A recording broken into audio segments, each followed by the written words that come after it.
Assalamualaikum warahmatullahi wabarakatuh. Saya Afla binti Munawaroh dengan NIM 401190005 dari kelas Ekonomi Syariah A akan mempresentasikan tentang clearing pada mata kuliah Fikih Muamalah Kontemporer.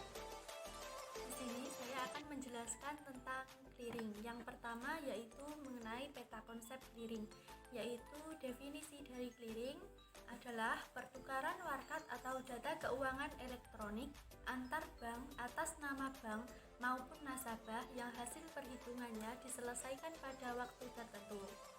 Yang kedua, dasar hukum clearing.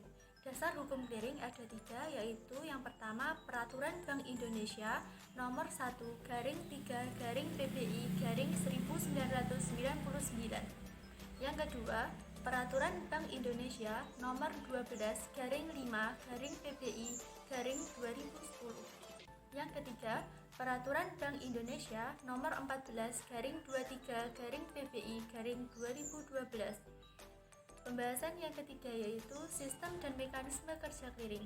Sistem clearing ada 4. Yang pertama sistem manual, yang kedua sistem semi otomasi, yang ketiga sistem otomasi, dan yang keempat sistem clearing elektronik. Mekanisme clearing ada 2. Yang pertama clearing penyerahan dan yang kedua clearing pengambilan. Tugas dan fungsi clearing. Tugas clearing yaitu mengawasi, melaksanakan, dan penjaminan atas semua transaksi clearing agar berjalan dengan teratur, wajar, dan efisien. Fungsi clearing yaitu mengeluarkan sertifikat, mengurus kontrak, dan menyelesaikan hak terkait dengan transaksi nasabah. Pembahasan yang kedua yaitu mengenai kritik peraturan undang-undang atau peraturan clearing.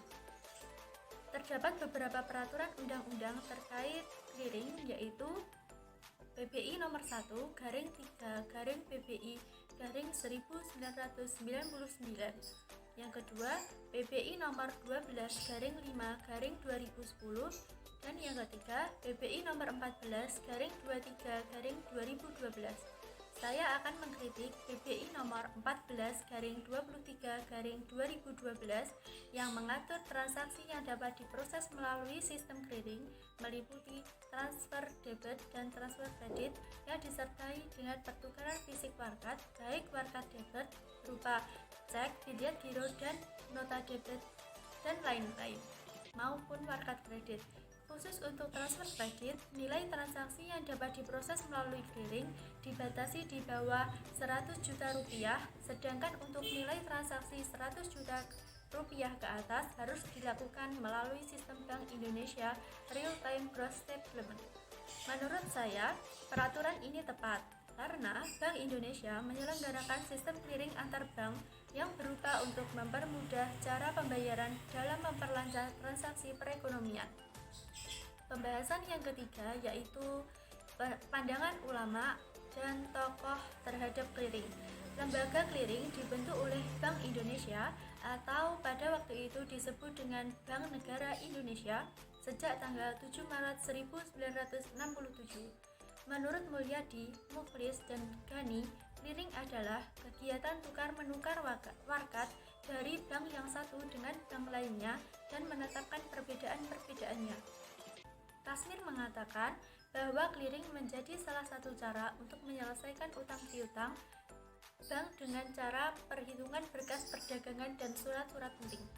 Mekanisme clearing ini timbul karena setiap bank mempunyai nasabah yang melakukan transaksi dengan nasabah lain.